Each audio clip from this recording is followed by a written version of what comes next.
And she says, talking dog? I didn't see that. So she knocks on the door and the man answers and she says, do you have a talking dog here? And he said, yeah. And she said, well, I'd like to sit there. And there's this old mutt laying there. And she goes up to him and says, well, they tell me you can talk. And he goes, yeah. And she's like, wow, how did you find out you could do that? And he says, I found it out at a very early age. And then I heard there were dogs in the army. So I joined the army and I helped the soldiers win the war. But then I heard there were dogs in the CIA. So I joined the CIA and nobody thought a dog was listening to their secrets. So I became a really valuable spy. And then I got old and tired. So I came back here and I go to the senior homes and I tell the seniors about my adventures. Well, her jaw is hanging open. She can't sleep because she's hearing. So she goes in the house and she says to the man, you really do have a talking dog. Are you selling it? How much? He says, $10. Just $10 for that amazing talking dog. Why are you selling him? Oh, he's such a liar. He's never been out of the backyard.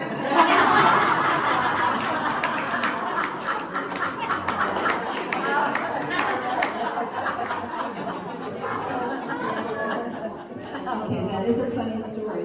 That is not a funny story because it exemplifies how many people we have right now in the valley. We have owner surrenders and we have abandonments. People are leaving their dogs in their apartments. I'm getting calls from real estate agents, from apartment managers, that people just move and leave them. And the reason they do is because of the high cost of owning a pet right now. And that's what we try to help. So, as early as February 2026, we were 230% of the capacity in the Riverside Valley, and we're trying to turn it into no-kill. So how do you do that when all the kennels are so full? I just talked to Dave about that. We're trying to fly the animals out, but right now there's 1,000 dogs in the system, and the shelters are designed to hold less than that number.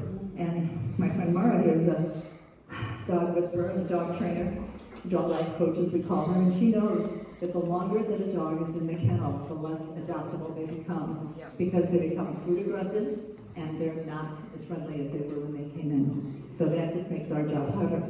So there's 0 empty kennels, 3 to 4 dogs. Try to imagine being in a room that's designed for like 5 people and having 20 people in there. That's what the dogs are facing. So the shelters are facing a constant influx of animals in addition to everything that's there, exceeding 35,000 animals coming through the system. So to help alleviate the crisis, I was just talking to Dave about that because we're flying animals out of the area. When we can find shelters that will take them in other parts of the area where they're not as overcrowded, or farms that will take them, or ranches that will take them, we have pilots that will do that.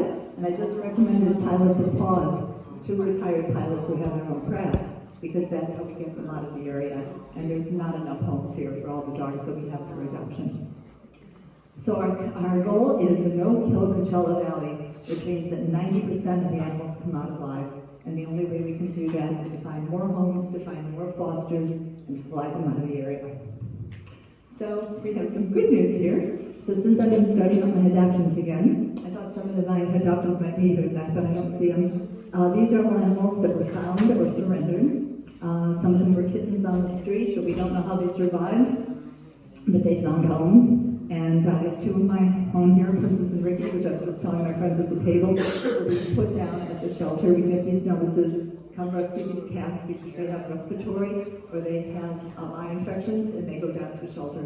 So that's how we try to rescue them. Little Champ here at the bottom, he was at the shelter, and we went and rescued him, and now he's living with 2 boys that adore him. And those are some of our success stories. Okay, so how we do our adoptions now is we're at Petco twice a month, one in Smoke Train in Palm Springs. We're going to be at Tail Waggers once a month on the day they do the dental cleanings, which is wonderful. If any of you have dogs that need dental cleaning, they do that once a month there. And that's in Palm Springs. And we'll be there actually tomorrow at Tail Waggers and Saturday at Petco. And then it's the Centers for Spiritual Living, where I'm doing my base now for the pet ministry. I was in Palm Desert for 11 years, and now I'm at the Centers for Spiritual Living in Palm Springs.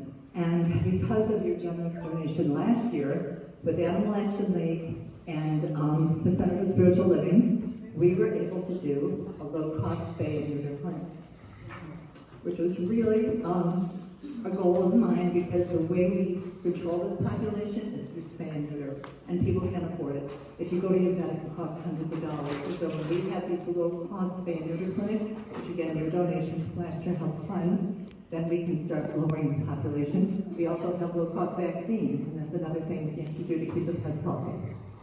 So here we are, they have a mobile unit that has the operating room right there. We can take about 30 animals at a time. It fills up right away. We have to sort them out by size, so many big dogs, so many big cats, so many small dogs, so many cats, and that's the team that helped me do that. And that was last November, and we hope to do that again this year in November. Okay, so the other way we help the community is by participating in trap, neuter, and return. Some of you live in communities where you see cats roaming around, and all they keep doing is having kittens and having kittens. So what we do is we set up the traps, we neuter them, and we have to return them to the area, but at least they're not reproducing and reproducing. As you've probably heard, one cat can start reproducing at about 3 months old, and one cat can have 6, and another kitten can have 6, and another, and it's just astronomical. So what we do is we trap, neuter, and return.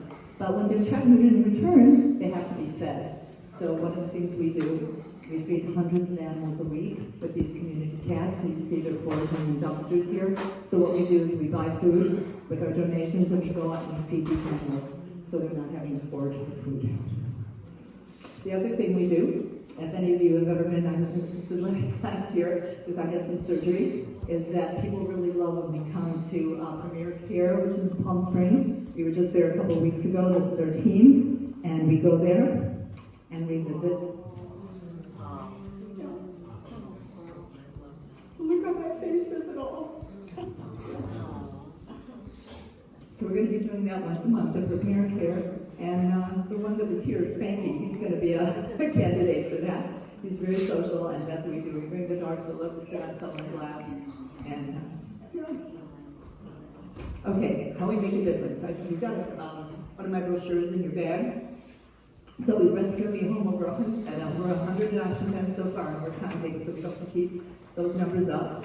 For foster care, we provide food and safe havens for pets in transition. So if a property manager calls me or a real estate agent and they say they have a pet, we have to come get it, we need to find foster care for that. I have a foster care and volunteer sheet on my table over there. Love to talk to you about that after we're through. We fund the low-cost spay and neuter, especially for low-income seniors, with the cost of having a pet. A lot of people, Palm Springs Shelter is working with me now. A lot of them are coming to Palm Springs Shelter and surrendering their pets because they can't afford the food, they can't afford the medical care, and the worst thing right now is pet rent. Some apartments are charging $50 to $100 a month in addition to your rent to have a pet, and we're trying to help with that. The buddy system, offering assistance to seniors and their beloved pets during an illness and in times of need. That's a really big thing. I've had friends who, one friend who called me at 3 in the morning. I thought she fell because she had fallen twice before. She says to me, the ambulance just left. I thought I was having a heart attack. The paramedics said I wasn't, but they wanted to take me to Eisenhower, but I wouldn't leave because of my dog, Nikki. And because I knew the dog, I knew her, I said in my phone, 3 a.m. in the morning voice, I said, well, come get your dog in the morning, and your caregiver will take you to the hospital. She had AFib and pneumonia, and the doctor said if she hadn't gone to the hospital, she wouldn't have made it. And when I told him that story, he said, you don't know how many people come to the emergency room who should be admitted, and they won't be because they don't have anybody to take care of the pet. So we work with seniors, talk to Sun City and other places to make sure that you know who to call at 3 in the morning so you can get the care. Okay, the food drives. Right now, we are feeding hundreds of animals a week, and so we have food drives, including at the Center for Spiritual Living. We have some barrels out there, but we need you to help make this possible. So this is what your donations could do for us. $50 helps with life-saving vaccines and helps the Parvo and Discover. We want every puppy and kitten to be vaccinated. $100 helps with our food drive. We're spending hundreds of dollars a week on food to help feed the community cats, but we also feed the dogs in the shelters and also the ones that are in foster care. Dental cleaning, what we're going to be seeing tomorrow at Tail Waggers is they have dental cleaning there once a month. It costs about $250, and clean teeth improves the health of an animal, but it also makes it more adoptable for us. $500 is medical care, helps with visits, providing emergency care. We don't get dogs that have been in accidents. and we need to help with medical care, and that helps us with that. And then the $1,000 will help, because that mobile clinic costs a lot for us to put on, about $5,000 for a clinic, and we'd like to do more than one next year. So if you can't foster, you can volunteer, and if you can't volunteer, you can donate, and everyone can make a difference.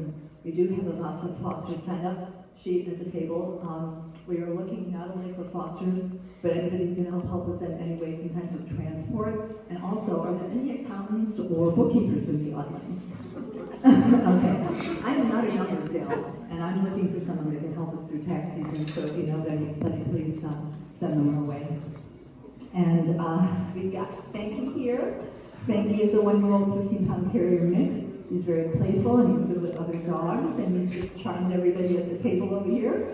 And Grace will be with us at Tail Waggers tomorrow. She's a Chiweenie, and that's a combination, as you know. We love that they come up with these names now. So it's a dachshund and a Chai, so they're a Chiweenie. She's 12 pounds, 13 months old, loves cats, dogs, and people, and very sweet. Aww. And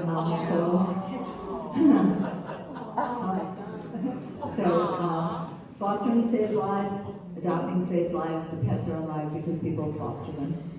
And okay, and there's another story if I can get through it. A woman is walking along the beach, and she sees hundreds of starfish on the beach.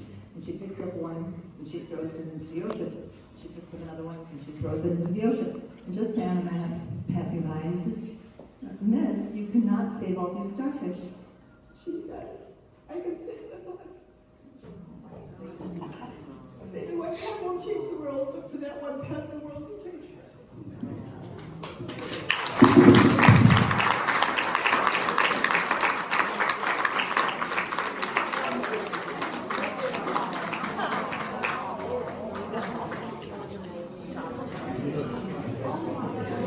It's no fair to send tear-jerking stories about stand up here and continue this show. Very nicely done for me.